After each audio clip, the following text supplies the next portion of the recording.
Tokyo Shinjuku station आ चुकी हूँ। इस वक्त मैं बहुत डरी हुई थी क्योंकि इतना बड़ा स्टेशन वगैरह देख के मुझे। तो इंडिया की ट्रिप के लिए मेरी पैकिंग डन हो गई है। आज मेरा लास्ट डे है जापान में। मैं इंडिया जा रही हूँ। जब तक मैं वॉइस ओवर कर रही हूँ तब तक मैं इंडिया पहुँच चुकी होंगी। तो इंडिया जाने से पहले मैं अपना थोड़ा बहुत अपना घर को मैनेज करना, बेसिक काम करना, ये सब कर रही हूँ क्योंकि मेरे हस्बैंड इंडिया से आ चुके हैं और मैं इंडिया जा रही हूँ। मैंने उनके लिए लड्डू वगैरह बनाए, घी बना के भी रखा और एंड में थोड़ी बहुत शॉपिंग भी करने गई क्योंकि मेरे को याद तो आएगी। हेलो दोस्तों, स्वागत है आपका मेरे चैनल में लाइफ इन जापान में। तो मेरा इंडिया का ट्रिप शुरू होने वाला है। मैं बस अभी 15 मिनट में निकलने वाली हूँ एयरपोर्ट के लिए। तो ये है मेरा पूरा फुल लुक। तो चलो मिलते हैं आपको। अभी मैं रास्ते का भी दिखाऊंगी। मैं फिलहाल मैंने वॉल्वो बस ली है और मेरे घर से एयरपोर्ट तक जाने के लिए पूरी नाइट लगेगी मुझे। तो पहले वॉल्वो की जर्नी करेंगे, उसके बाद फिर मैं अपना मॉर्निंग में पहुंचूंगी नरिता एयरपोर्ट पर। फिर मैं आपको वहां पर मिलती हूँ। तो जैसा भी आज होगा मैं आपको सारा कुछ कैप्चर करके दिखाऊंगी।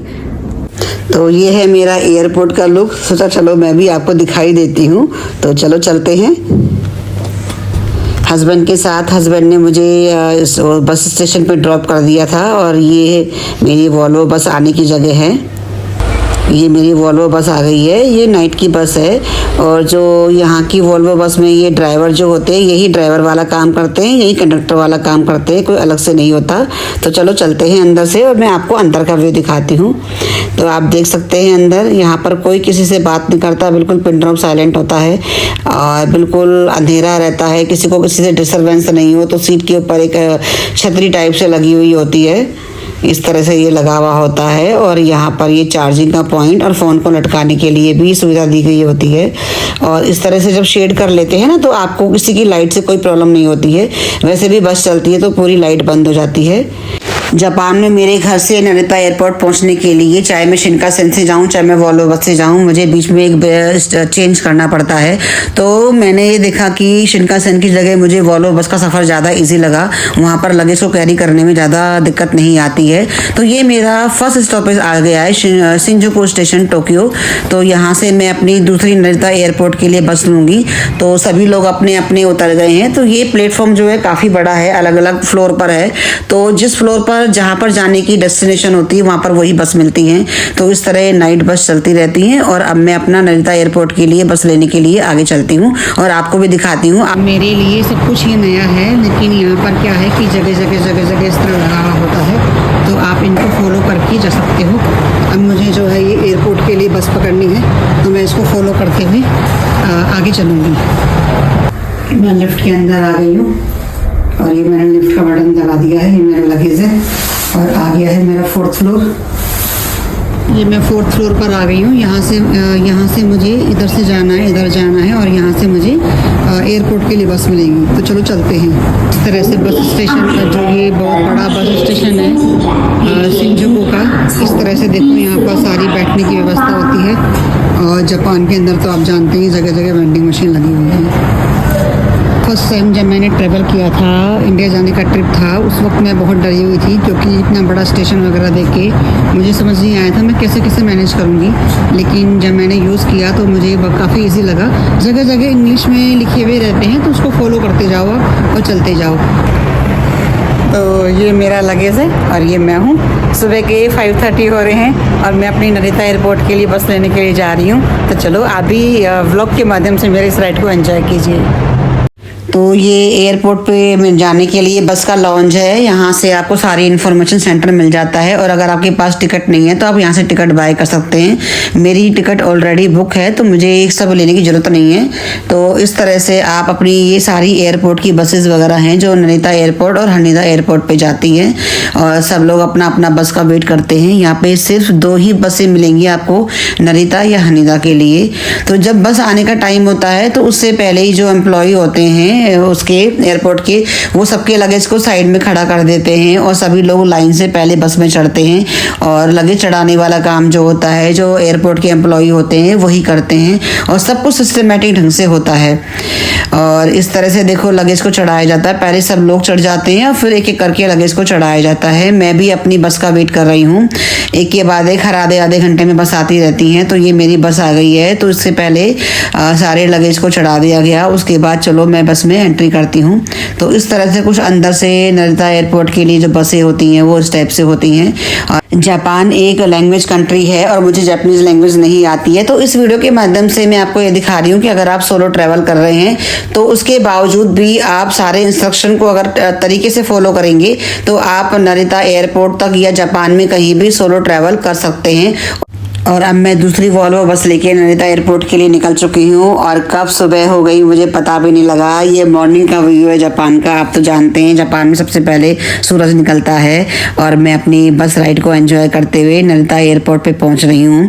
तो जैसे ही एयरपोर्ट आता है तो जो बस होती है वो टर्मिनल वाइज सबको छोड़ती हुई जाती है। सबसे पहले टर्मिनल 3 आता है, तो जैसे जैसे जिसका टर्मिनल आता जाता है वो जो यात्री होते हैं अपने अपने उस पर उतरते जाते हैं। मेरा टर्मिनल 2 से मेरी जो फ्लाइट है तो मैं टर्मिनल 2 के लिए रवाना हो रही हूँ और ये मेरा टर्मिनल 2 आ गया है। बस मैं उतरूँगी और अपने आगे का प्रोसेस जो है वो शुरू करूँगी।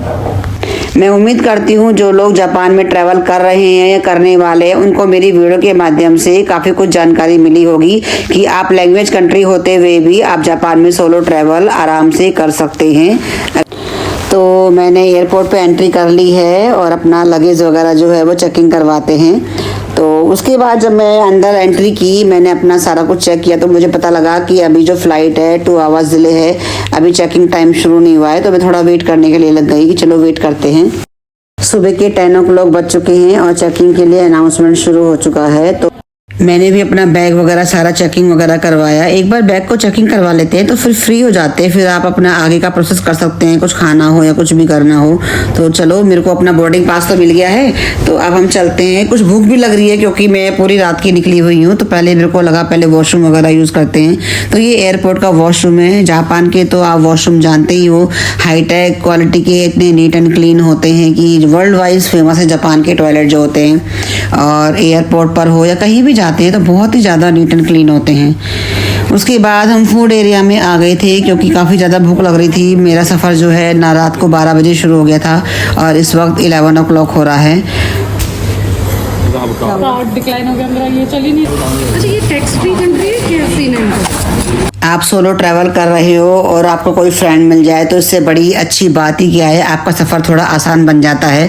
तो मुझे भी एयरपोर्ट पर एक इंडियन फ्रेंड मिल गई थी, तो हम लोगों ने साथ में ही फूड अपना ऑर्डर किया और उसके बाद अपना पूरा जो फ़्लाइट तक का सफ़र था वो साथ में ही किया। आपको भी मिलवाती हूँ मैं उनसे। मैं तो हम लोगों में आपस में बहुत होता है ना, ये सब में होता है यार। हम लोग एक दूसरे की हेल्प करते हैं लेकिन इस चीज़ में क्लियर है। इसमें हाँ, हम भी हमारे दोस्तों में से करते हैं क्योंकि पता है इससे ना दोस्ती खराब नहीं होती। अब अच्छे से रहो आराम से। तो ये आपकी वैसे वाला टैग वो है ना, आपको भी ले लूँ, कोई इशू तो नहीं। हाय चालू है। तो मैं क्लिपिंग बना रही हूँ, फिर बाद में एडिटिंग करके। मैंने माइक तो लगा नहीं रखा। ये एयरपोर्ट पे मेरे लिए एक फ्रेंड बनी है तो हम दोनों का सफ़र थोड़ा इजी हो रहा है। तो दोनों एंजॉय कर रहे हैं। My first visit to Japan, she is helping me out. हालांकि इतनी आवाज़ अपनी आएगी। खाना वगैरह खाने के बाद अब हम लोग अपने गेट नंबर की तरफ जा रहे हैं। मेरा गेट नंबर 73 है। जगह जगह यहाँ पर इस तरह की मसाज वाली चेयर लगी हुई है। अगर आपको चलते चलते काफ़ी थक जाते हो आप तो इस तरह की मसाज वाली चेयर को यूज़ कर सकते हो। इसमें 10 मिनट के आपको 300 रुपीज़ डालने हैं। उसके बाद आप यहाँ बैठिए और अपने पैरों को, अपनी बॉडी को मसाज दीजिए। इस तरह से जापान में डिफरेंट चीज़ें भी मिल जाती हैं। तो मैं अपने बोर्डिंग गेट पर आ चुकी हूँ और सभी लोग अपने अपने फ़्लाइट का वेट कर रहे हैं क्योंकि फ़्लाइट थोड़ी डिले हो गई है। आज 2 घंटा फ्लाइट आ गई है, 2 घंटा थोड़ा लेट हो गई है पर इट्स ओके। पहले 11:30 का टाइम था, अब आई थिंक 1:30 या 2 o'clock पे चलेगी। तो मेरी दिल्ली में लैंडिंग थोड़ा लेट हो जाएगी पर इट्स ओके। तो फ्लाइट का वेट करते हैं, इसमें बोर्डिंग करते हैं 1 घंटे बाद। उसके बाद इंडिया के लिए रवाना होते हैं। और ये है एयर इंडिया का फ़्लाइट स्टाफ जो कि चेकिंग के लिए तैयार बैठा हुआ है और हमारी भी बोर्डिंग शुरू हो चुकी है। तो चलो फ़्लाइट में बैठने के लिए चलते हैं। Thank you. नमस्ते। नमस्ते, शुक्रिया। नमस्ते।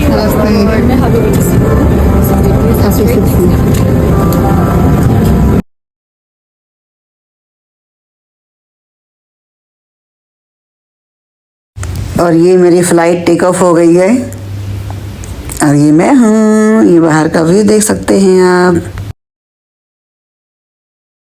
ये है फ़्लाइट का फर्स्ट वेलकम ड्रिंक और क्रंची कॉर्न। उसके बाद फिर ये लंच में ये वाला मेनू मिला था, इसमें राइस वगैरह हैं, सब्जी हैं और ये पुडिंग है, सैलेड है। मैंने अपने खाने को एंजॉय किया। अच्छा ठीक था खाना, कोई बुराई नहीं थी, अच्छा लगा मुझे। भूख भी लग रही थी इसलिए भी अच्छा लगा।